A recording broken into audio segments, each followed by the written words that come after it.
Huh, that's strange. During our family trip drive, my husband intentionally let out a troubled voice. Something feels off in the back of the car. Jessica, can you go in and take a look? I didn't see any abnormalities with the car. But before I could argue, my mother-in-law, who was sitting in the back seat, interjected. You're his wife. Can't you listen what your husband says? Hurry up and go check the back. Reluctantly, I got out and went around to the back of the car. Even though I saw it, I couldn't solve any trouble that might arise. However, there was no lie in the car. And then, "I'll get out too." My niece Molly said that and got out of the back seat. She's usually quiet, but for some reason, she's attached to me. She was the only source of solace in the family. Well, I guess I'll go check the car then. As I thought that, my niece spoke to my husband, who was in the driver's seat. "Daddy, you absolutely shouldn't do that, you know." "Hey, housekeeper, can you bring me some tea?" I heard my sister-in-law's voice. I sighed and took off my blue light cutting glasses. Ever since I started living with my husband's family, they referred to me as the housekeeper. My husband Mike and I met through a mutual friend during our university days. He was the type who wasn't around me much. Although he had a somewhat rough side, he was a vibrant and cheerful person, which gave me a good impression. He often talked about how he valued family and went on trips together. That was one of the reasons I found Mike so wonderful. We got married after 3 years of dating. While Mike's income was still low, I was starting to establish myself as a freelance translator. I thought that as long as we continue working together, we could happily navigate our marriage. However, I now realized that this idea was completely wrong. Shouldn't we live with my parents until we have a child? When Mike proposed that idea, to be honest, I wanted to refuse. It was because I didn't have a good impression of his parents and sister. Mike did prioritize his family, and they cherished him in return. However, he paid no attention to anyone outside the family. Moreover, his family had a condescending attitude towards me, as if considering me inferior. I still remember the first time I visited his parents' house, where they scrutinized me from head to toe. The only kind one was Molly, my niece, his sister's daughter. His sister had divorced shortly after Molly's birth, and had been living with their parents ever since. She didn't contribute to the household expenses, claiming that raising a child was expensive. Although I wasn't keen on living together, I knew it would be difficult to refuse. I had a sense that marriage was not just a matter between the two of us. Besides, Mike assured me that he would make sure I wouldn't have a bad experience. If my beloved husband said so, I wanted to believe him. But now, I am knocking on my sister-in-law's door, holding a cup of tea. She brushed up her bleached and damaged blonde hair and looked at me with an annoyed expression. "Finally, You're the housekeeper, so you should be quick about these things, right?" "I'm sorry." Her reaction to my apology seemed to displeased, and she gave me an annoyed look. "What's with that face? I can't afford to spare any time for you with taking care of our child. If you don't have kids and don't have a job, you should at least handle the chores." Honestly, why did she have to say such things to me? I have a proper job from home, and I also wanted children. I felt disheartened as I returned to the kitchen, where Molly was reaching into the fridge. "Molly, are you thirsty?" "All right, I'll get you some juice. Just a second." Molly nodded with a bright smile and hugged me, expressing her joy. Molly is truly adorable. But sadly, my in-laws don't pay any attention to what Molly says. I'm the only one who has proper conversations with Molly. Perhaps because of that, it seemed like Molly liked me as well. Just as I was about to have a little conversation with Molly and continue my work, my mother-in-law raised her voice. Jessica, go out and do some shopping right away. Is it something urgent? We only have 1 pack of toilet paper left. But I have work. You don't have work, do you? You're always at home. Don't argue and go quickly. Reluctantly, I headed to the nearby store. As I hurriedly tried to buy toilet paper and return home, my sister-in-law called me on the phone. Hello, hey. Can you buy some beer on your way back? And also grab some snacks as well. Thanks. Once the purpose of the call was over, she abruptly hung up. I thought myself, why does everything have to be so burdensome? And entered the store again. After finishing my purchases, while I was on my way back, my echo bag tore. A wave of exhaustion hit me. That night, I told Mike about everything that had happened today. Mike rubbed his chin while drinking the beer I bought. I get it. I'll figure something out. You're just saying that, you know. You always say that. Well, what can I do? I'm tired from work, you know. After saying that, Mike started playing a game, as if to signify that the conversation was over. It was on one of those days, amidst such daily life, that something happened. While I was taking in the laundry, as instructed by my mother-in-law, I saw Molly playing alone. So I called out to her. What are you doing, Molly? I'm playing with Legos. I'll give this to you, Auntie Jessica. Well, thank you. And then, Molly looked off into the distance for a moment. Then she tugged at my sleeve as I was about to go upstairs. You can't go now. Huh? Why? Molly? Is something wrong? It's not good right now. Let's play Lego together. Following her words, I played with Molly for a while, and then we heard a voice from upstairs. Hey! There's a bug. Come here. Can't you do something about it? No way! Just let the housekeeper handle it. Jessica is still out shopping. I can't wait until she comes back. I was surprised to hear my mother-in-law and sister-in-law reluctantly coming out of the room. Molly seemed to be enjoying herself without paying any attention to what was said earlier. After that, more strange things happened. When I followed Molly's instructions, it seemed that I was able to avoid unpleasant situations, or good things happened unexpectedly. At first, I thought it was just a coincidence, but it kept happening repeatedly. So I began to think that Molly might have some kind of mysterious power. One night, while I was working in my room, I suddenly heard a knock on the door.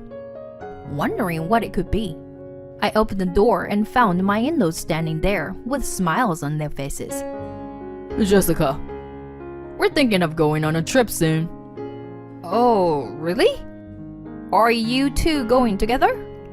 Oh, what are you saying? It's a family trip. You're coming too. My mother-in-law said that and casually patted my shoulder. It seemed that they were planning a family trip with everyone, including me, which caught me off guard because I thought they would ask me to stay behind.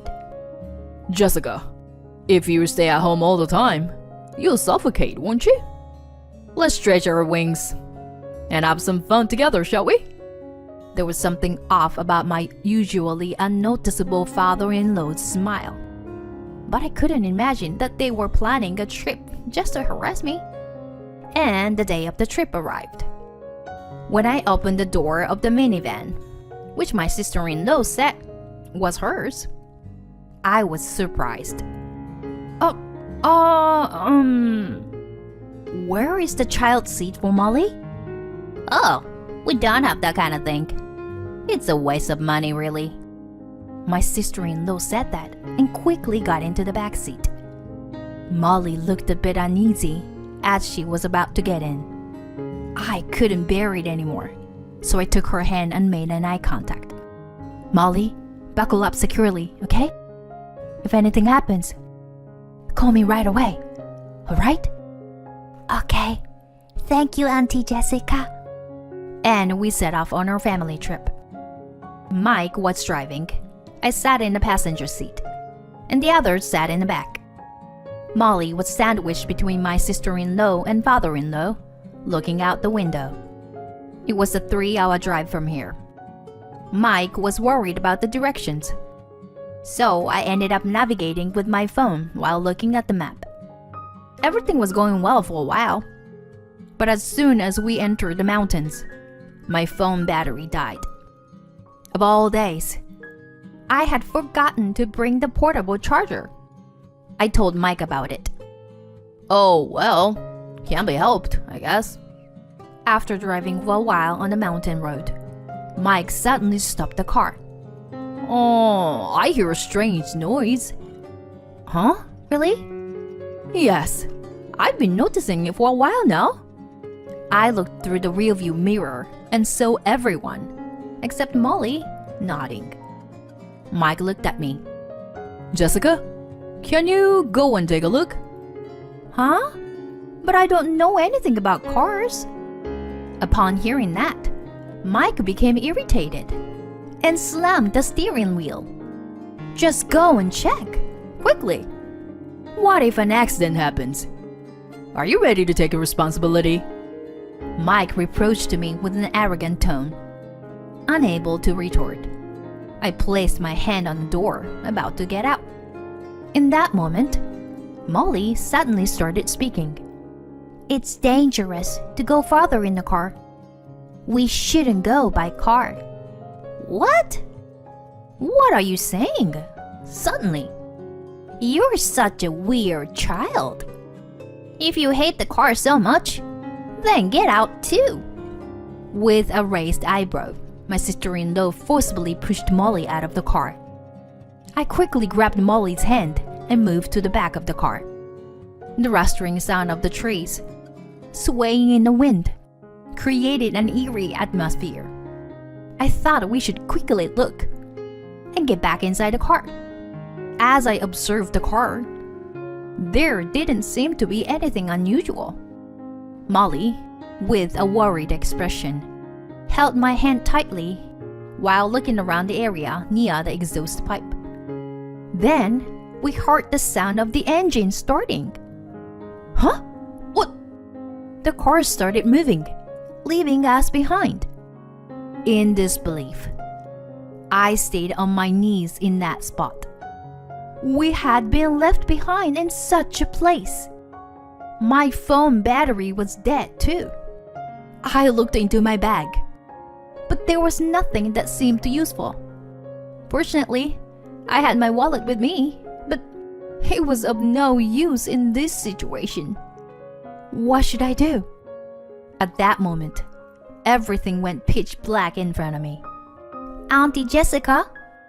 Molly's voice snapped me back to reality. That's right. I have to bring Molly back safely. No matter what happens to me, I have to protect this child. I handed Molly a piece of chocolate from my bag and put on the best smile I could. Shall we go home? Molly nodded strongly. We held hands and descended down the mountain path. After a while, Molly pointed to a game trail. This way. But what lay ahead was a dense forest. Entering it and getting lost would be extremely dangerous. However, continuing down the mountain path would take a long time. Fortunately, the sun was still high in the sky. I also worried about Molly's stamina. Perhaps that game trail could be a shortcut. Besides, Molly had protected me many times before. I decided to trust Molly's intuition and chose the game trail. We walked, singing to mask our fear. It seemed like a forest inhabited by creatures, as we caught glimpses of squirrels and raccoons running by. Gradually, our mood became more enjoyable. And then, at the edge of the forest, we found a bus stop. Molly and I exchanged glances and boarded the bus that arrived just in time. Afterwards, we somehow made it back home. Molly seemed exhausted and fell asleep after drinking some juice. I couldn't stay in this place any longer and started packing my things to leave. Once I finished packing, I checked my phone and saw a flood of notifications. There were numerous attached images and messages from Mike. Upon viewing the images, I saw smoke billowing out from the back of the car. It was clear that the car had broken down. Summarizing Mike's voicemail, it said, Mike apparently didn't have his driver's license with him. So even if the car broke down, he couldn't call for help. What's more, both my parents-in-law and sister-in-law didn't have licenses either. Not only were they unable to fix the car, but they also couldn't drive. However, when the police arrived, Mike panicked and fled the scene. Naturally, he was caught immediately and had to pay a fine. The police gave them a ride to the nearest station, but they had no means of transportation afterward.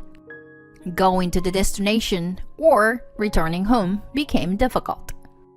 In other words, the only person they could rely on in this situation was me. What an irresponsible man he is. I could feel my anger welling up inside. And finally, I understood the meaning behind what Molly had said. It's dangerous to go by car. While I was lost in thought, another call came in from Mike. Oh, finally got through. Jessica, please help me. If you're back home, please come and pick me up with my license. Well, I don't care. Besides, I just got back and can't move. Molly is also tired and asleep. Please don't say that. I'm begging you. Come right away. This is ridiculous. Don't call me anymore. Bye. Without waiting for my husband's response, I hung up the phone and turned off my smartphone. Oh, Auntie Jessica, what's wrong? Oh, Molly, I'm sorry for waking you up. Shall we go out together? And so, I took Molly and headed to my parents' house. After discussing with my parents, we decided to hire a lawyer and proceed with the divorce. A few days later, when Mike and the others managed to come back on their own, I informed them about the divorce, and they agreed. It seems they were angry at me for not going to help them. At first, Mike resisted paying alimony, but when I presented evidence of his purchases using my credit card, he quickly changed his tune. It turned out Mike had been buying entertainment items like manga and figurines, thinking I wouldn't notice. The total sum amounted to around $30,000. Jessica, you regret this. Oh, really?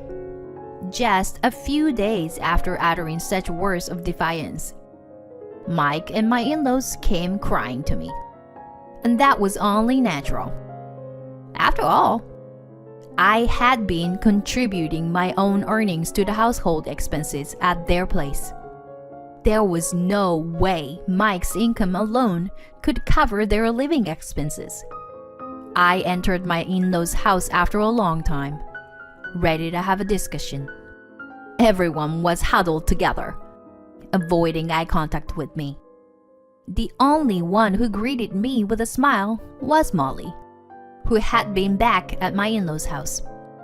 It seems you don't have any money. I'm sorry. I apologize for everything that happened. What are you talking about? First of all, you have an obligation to pay me alimony. Do you intend to ignore that as well? Well, if you can't pay, then there's no choice. I'll have to take things from the house and sell them. that's a bit... So, what can you do? Do you have any other suggestions? When I said that, everyone fell silent.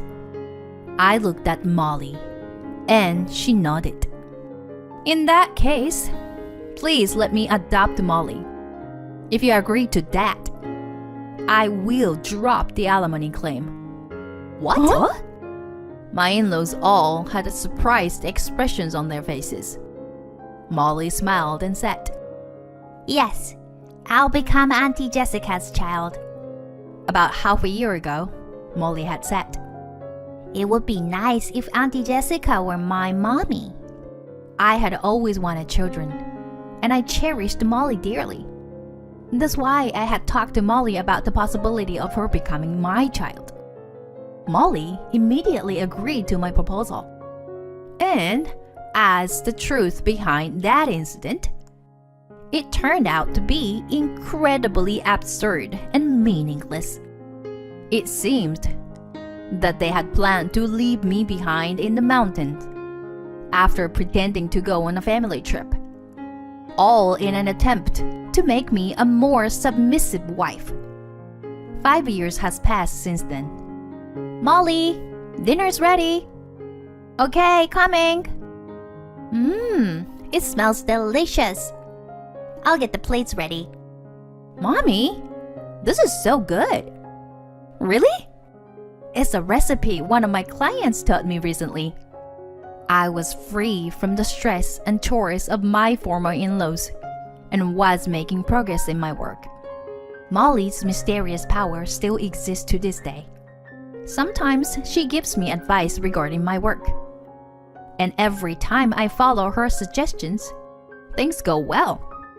But even if Molly's power were to disappear in the future, she would still be my beloved daughter. I reached out and gently stroked Molly's head. Hey, Molly, how about going on a trip with Mommy soon? Huh? A trip?